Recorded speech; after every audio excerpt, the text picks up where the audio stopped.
pour man matu ko parce que dafa mel ni rek. nit ñuy ndëppal pour seen indépendance. ñoom ñu ne non lii compromettre suñu indépendance.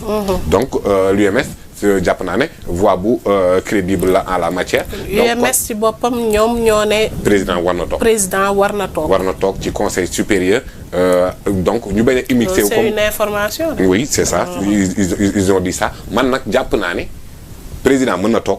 parce que bu ñu fàtte ne c'est l'exécutif qui définit la politique pénale kan moo koy exécuter le parquet léegi nag lan moo ci doon déranger moom mooy président bu juge bi waxee lu ko arrangé wul mu affecté ko yóbbu ko Bambey mu affecté ko yóbbu ko Tamba donc loolu ces affectations qu'on dit punitives président de la République maanaam bu amatul les coups de franche carrément nga xam ne appel à candidature moo fa teg nit ki bu boobaa amatul problème donc xoolal tey jii nii Mahadi justice bi defaguñ benn réforme waaw te pourtant justice baa ngi dox. y a aucun problème actuellement ci justice bi kon donc li ñu doon dund les 3 dernières années problème mu texte am na ci certainement. mais am na ci aussi une exagération de l'imputabilité des pathologies au texte parfois ce sont des questions d'hommes. waaw nit ñi ñooy poser problème. c'est ça tey jii nii nag nit ñi nga xamante ne ñoo yore pouvoir bi changé nañ gis nga ne justice amatul problème. on y reviendra l'affaire de l'activiste républicain là. demul instruction. waaw rupture la. rupture bu doon ñoom seen i jamono.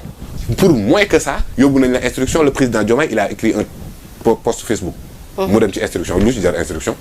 instruction mooy xóotal enquête bi xool lu xew. post Facebook bu ne fànn. loo ci def instruction. donc déjà y a la rupture.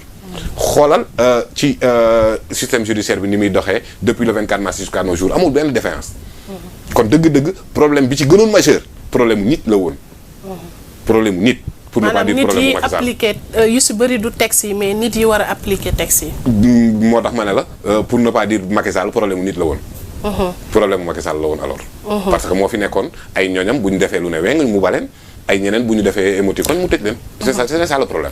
amoon na tamit leneen loo xam ne nii tamit am ngeen ci consensus muy wàllu juge des libertés wala. tout à fait loolu moom ñëpp d'accord nañ aussi que ni le procureur mënatul apprécier moom kan lay mettre en détention ak kan lay mettre en liberté parce qu'il est parti au procès pénal tout le monde est d'accord sur le fait que ni war nañu ériger un juge pour la liberté et la détention moo xamante ne dafay nekk un magistrat du siège indépendant du procès pénal parce que le procureur il est parti au procès pénal léegi kii appliqué ndax yow dañ lay tëj wala dañ lay bàyyi en liberté provisoire kooku juge la boo xamante ne du siège qui ne dépend pas du parquet qui ne dépend pas du gouvernement mooy boo xamante ne day kii xam nga li tax ma ne defaguñ benn réforme justice baa ngi dox normalement gis nga problématique yi ñuy wax yëpp le ministre de la justice c'est lui qui avait dit de manière claire et limpide qu'il ne sera jamais un procureur du gouvernement mais un procureur de la République donc il connaît les enjeux c'est pourquoi les choses marchent normalement donc effectivement je répète comme ni ma ko waxee woon parfois ce ne sont pas des problèmes de texte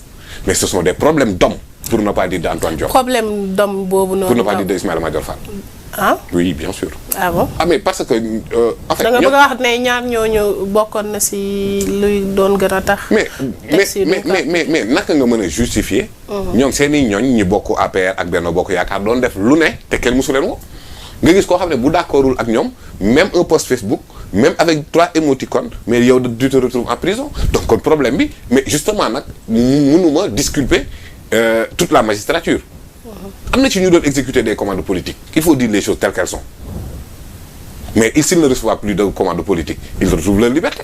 D'accord. C'est ça donc kon problème d'homme bi moom réglé nañ ko Sénégalais yi réglé nañ ko le 24 mars le problème d'homme. Maintenant le président Diomaye il règle le problème institutionnel et le problème textuel.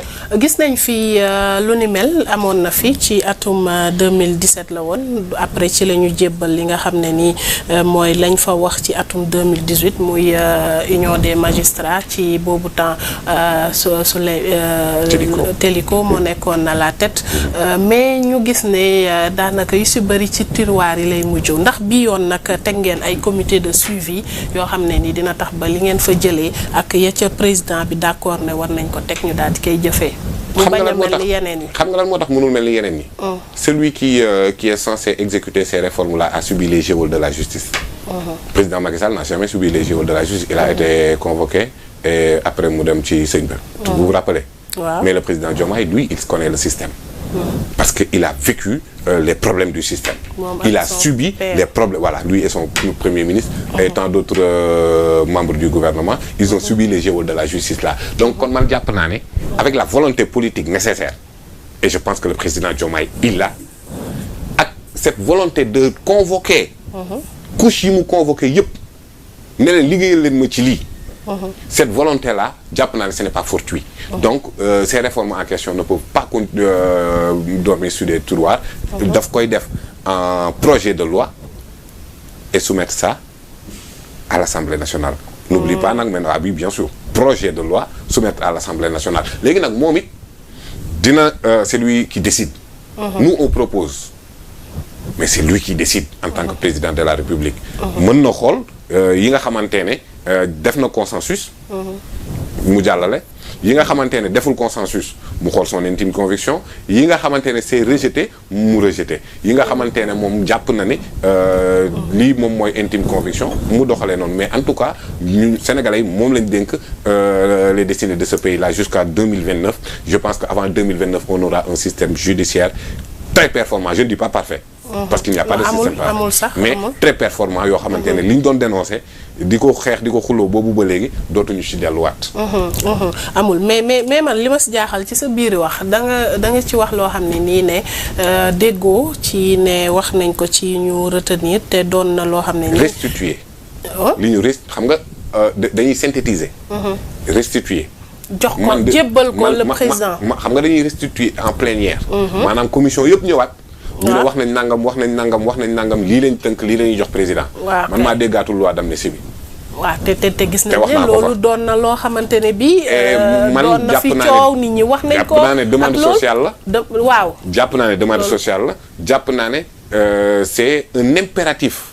pour contre l'impunité. C'est un impératif contre l'impunité. Mais bon parce que Assemblée nationale bii moo ko voté aussi récemment il n'y a même pas 2 mois j'espère quelque chose du genre. Donc peut-être que si l'Assemblée nationale change ça change mais daal en tout cas li wér te wóor moom mooy ni ma ko waxee woon en commission déggateewu ma ko ni en plénière. te doonoon na nag loo xam ne nii ñu ci bari ñu ngi ci doon xaar ñu am luñ ci indi rawatina ñi nga xam ne nii ñooy famille wu victime yi. Rapidement dañuy des puisque ñu ngi ci justice sànq yaa ngi koy tudd sànq muy arrestation Doro Gueye mi nga xam ne sax déféré nañ ko ak ci wàllug condamnation yi tamit ki lee di Bah Diakhaté 3 mois ak amende 100 000 mais mu mel ni ne lañ ca gënoon a jur coow di lañ doon tudd ba ñenn ñi di ko dippee offense au PM ba am sax ni ngeen yéen juristes yi nu ngeen ko expliquer ne noonee la demee ñoom reteniruñ ko ci ñoom li ñu retenir rek mooy wàllug diffusion de fausses nouvelles. man jàpp naa ne dañ ko waroon a retenir contre lui. D'autant plus que la loi elle est claire. Toute personne qui exerce une prérogative du président de la République. Le Premier ministre les prérogatives qu'il exerce il les tire d'où? D'un décret du président. Donc kon l'offense qui vise le Premier ministre pour man loolu c'est clair que c'est une infraction. Alors léegi supposons qu'il ne soit même pas le Premier ministre. Vous pensez que quelqu'un qui dit ce qu'il a dit à Ousmane Sonko ku ma ko waxoon man mii nii mérité wul une sanction pénale jarul sax muy doon Premier ministre. Mais parce que les propos en question sont injurieux.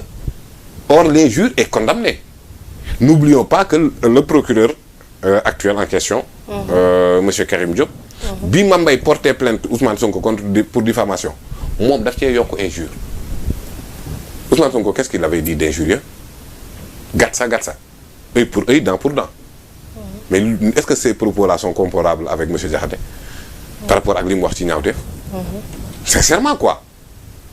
Alors donc man jàpp naa que ni délit boobu noonu moom daf ko waroon dañ ko yéene wuñ kenn prison de.